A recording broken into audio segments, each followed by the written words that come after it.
तो दूसरी तरफ बिहार के लखीसराय में नगर परिषद की मनमानी को लेकर हर साल मजदूरों के वेतन भुगतान को लेकर और मजदूरी बढ़ाने को लेकर लखीसराय में सफाई कर्मियों की हड़ताल का मामला सामने आता रहता है।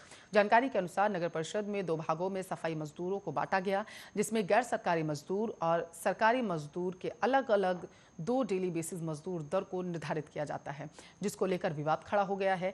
गैर सरकारी मजदूर की बात करें तो हर दिन मजदूरी न्यूनतम लगभग 270 रुपए दी जाती है, जबकि सरकारी मजदूरों को 350 रुपए की मजदूरी दी जाती है।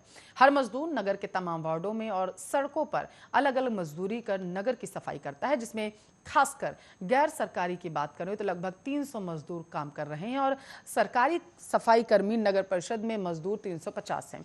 इसके बाद अलग अलग सफाई कर्मी को लगाया गया है। यही वजह है कि अपनी मजदूरी को बढ़ाने को लेकर कुल 27 गैर सरकारी सफाई कर्मी हड़ताल पर चले गए, जो कि नगर के हर वार्डों में नाली की सफाई का काम करते थे। अब इनके हड़ताल पर जाने के कारण नगर की सफाई दुर्लभ हो गई है। मजदूर नगर परिषद के कार्यालय पर धरने पर बैठ गए। लगभग 300 एनजीओ के मजदूर हैं, आपको बता चुके, जिनको अलग अलग सफाई में लगाया गया है। ये रात्रि, सुबह, दोपहर और शाम में मजदूरी करते हैं और नगर की सफाई का कार्य करते हैं। गैर सरकारी को 293 रुपए का भुगतान दिया जाता है और सरकारी को 350 का भुगतान। अब बिहार सरकार के आदेश पर जो आदेश हुआ है उस हिसाब से लोगों को भुगतान किया जाता है। लोग हड़ताल पर चले गए हैं, अधिकारियों के आदेश पर ही कुछ अब आगे इस पूरे मामले पर कहा जा सकता है।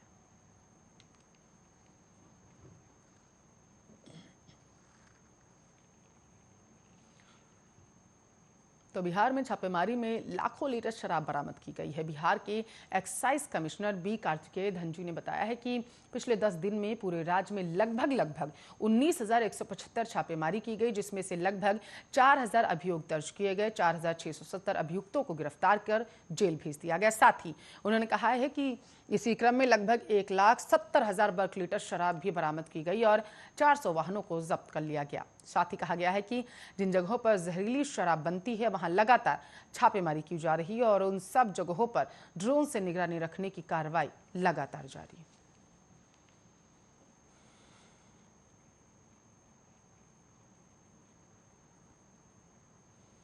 चलिए बिहार बुलेटिन में पटना का रुख करेंगे। यूं तो ऑक्सीजन जीवन के लिए बेहद जरूरी होता है, लेकिन कोरोना महामारी की दूसरी लहर में ऑक्सीजन की कमी और इसके लिए मचे हाहाकार से लोगों ने अपनी सेहत को दुरुस्त रखने का सबक सीख लिया। इसके लिए लोगों ने ऑक्सीजन को घरों में ही सहेजना शुरू कर दिया। यही वजह है कि पटना वासियों ने संकट काल में शिद्दत से ऑक्सीजन की कमी को महसूस किया और अब घरों में ऑक्सीजन प्लांट की डिमांड बढ़ चुकी है।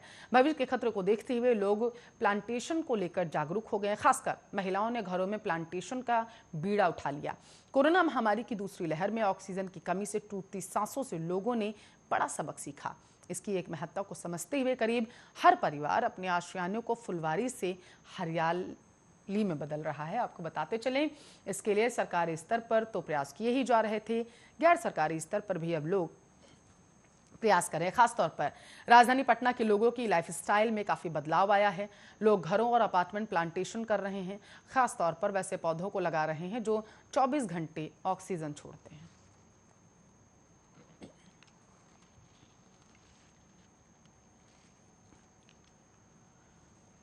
तो लगातार बिहार में खौफ बढ़ता जा रहा है। अपराधियों के द्वारा लगातार शहर में आपराधिक घटनाओं को अंजाम दिया जा रहा है। सीतामढ़ी में हत्या की वारदात से अब हड़कंप मच चुका है। अपराधियों ने रविवार की शाम 10वीं के छात्र की चाकू से कूदकर हत्या कर दी। स्थानीय लोगों ने बताया है कि 17 वर्षीय राहुल महसोल ओपी क्षेत्र के लक्ष्मीनगर निवासी महेश चौधरी का बेटा था।